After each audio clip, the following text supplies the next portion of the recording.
हे बघा आता सगळ्यात पहिले बॉबिन भरायची. हां बॉबिन भरण्यासाठी ही बॉबिन दिलेली, ठीक आहे. याच्यामध्ये याच्यामध्ये अजून एक कवर होतं, हा वाला.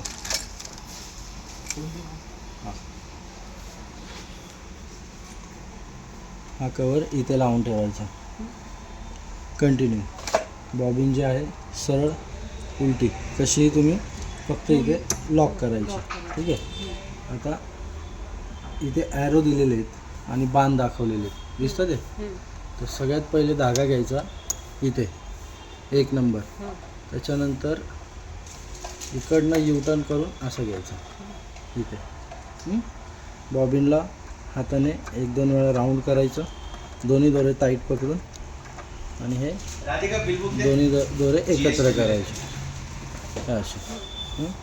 या साईडला हे लॉक करायचं बॉबिन भरताना. याला इथे सुद्धा ॲरो दाखवलेला आहे तुम्हाला. हां नॉर्मली इथे असेल तेव्हा अनलॉक असेल, या साईडला असेल लॉक करायचं. आता प्रेस करा, हे सोडून द्यायचं. जसे दोरा तुम्हाला वाटलं राऊंड होते, सोडून टाकायचा, पकडून नाही ठेवायचा.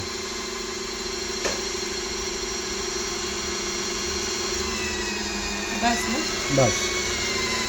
बस बस. हां आता अनलॉक करा बॉबिन, करा जोरात. हां वर उचला, काढा. हां साईडला थ्रेड कटर दिलेला आहे दोरा कट करण्यासाठी. हां द्या तिकडे डायरेक्ट. हां झाला. बॉबिनमध्ये बॉबिन केसमध्ये बॉबिन लावून टाका. हां हां नॉर्मल बरोबर. आता बॉबिन लावताना सुई जर खाली असेल तर हे व्हील दिलेलं सुई वर घ्यायची आणि बॉबिन लावायची. हे काय दोऱ्याचं आहे सेम आपल्या साध्या मशीन सारखंच. होल मॅच करा, आतमध्ये ढकलून द्या. हां बस. आता हा फ्लॅप बंद करा, स्टॉप. आता दोरा टाकायचा आहे, स्टेप बाय स्टेप नंबर आणि ॲरो फॉलो करायचे. 1 हां 2 खाली 3 4 U-टर्न. हां स्टॉप.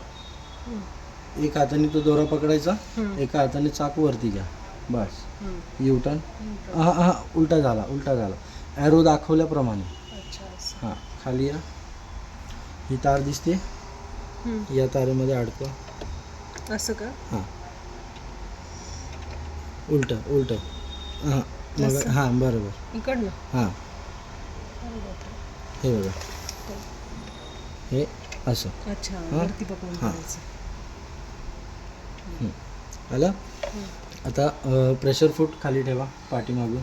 हे का प्रेशर फूट दाब खाली ठेवा. हां हां 1 मिनटं. आता सुईमध्ये दोरा नॉर्मली हाताने पण टाकू शकता आणि ऑटोमॅटिक पण टाकू शकता. तर ऑटोमॅटिकसाठी जे आहे इथे नॉर्मल स्टिचिंगचा जो पॉईंट आहे सिलेक्टरमध्ये तो इथे घ्यायचा.